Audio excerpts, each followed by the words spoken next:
কি প্রশংসিত বলেন না, যার কোন ধরনের দুর্নাম করার, যার কোন ধরনের সমালোচনা করার, দুনিয়ায় আগমন থেকে 63 বছর জিন্দেগি, শিশুকাল, দুধ পানের সময় থেকে শুরু করে ইন্তেকাল পর্যন্ত যার জীবনের কোনো অধ্যায়ের সমালোচনা করার সুযোগ নাই, তার নামই হলো মুহাম্মদ।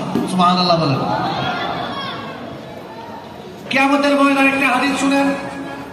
কিয়ামতের ময়দানে আল্লাহ পাক রব্বুল আলামিন আল্লাহর নবীকে যখন ডাকবেন, ইয়া মুহাম্মদ, কে ডাকবেন? কে ডাকবেন? কে ডাকবেন? ইয়া মুহাম্মদ। উনি আমাদের পিতা, কিন্তু রূহের দৃষ্টি করে আল্লাহর হাবিব আমাদের রূহের পিতা। সুবহানাল্লাহ বলেন। আল্লাহ পাক রব্বুল আলামিন যখন আল্লাহর হাবিবের রূহ কুল বলেছেন, কুল বলার সাথে সাথে আল্লাহ পাক রব্বুল আলামিন আল্লাহর হাবিবের রূহ সৃষ্টি করেছেন। সৃষ্টি করার সাথে সাথে আল্লাহ দেখলেন ওই রূহ থেকে কি আওয়াজ আসে। সুবহানাল্লাহ বলেন। আল্লাহ পাক রব্বুল আলামিন দেখলেন আল্লাহর হাবিবের রূহ সৃষ্টি করার সাথে সাথে ওই রূহ থেকে একটি শব্দ আসলো। সেই শব্দটা হলো আলহামদুলিল্লাহ। সুবহানাল্লাহ বলেন। আল্লাহর হাবিবের রূহ মুবারক থেকে সর্বপ্রথম শব্দ কি আসলো? সবাই বলেন, কি আসলো? এই শব্দ আসার সাথে সাথে আল্লাহ পাক রব্বুল আলামিন খুশি হয়ে গেলেন, আল্লাহ আনন্দিত হলেন। আল্লাহ বললেন, আমি যে উদ্দেশ্যে তোমাকে সৃষ্টি করেছি আমার উদ্দেশ্য বাস্তবায়ন হয়েছে।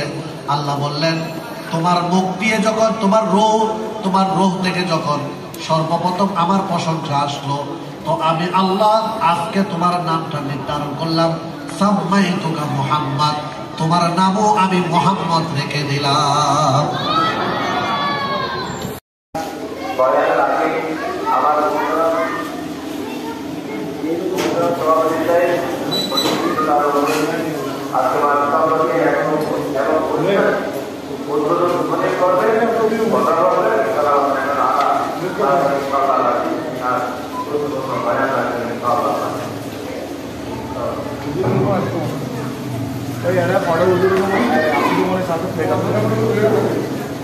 আচ্ছা, তোমার প্লেট আছে কিন্তু আজকের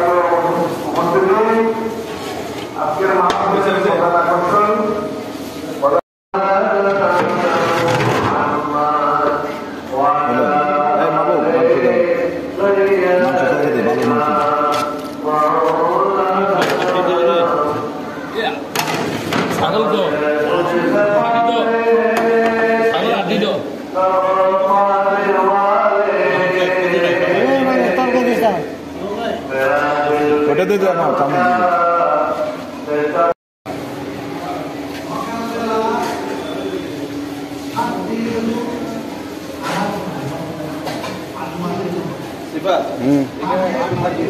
আছে।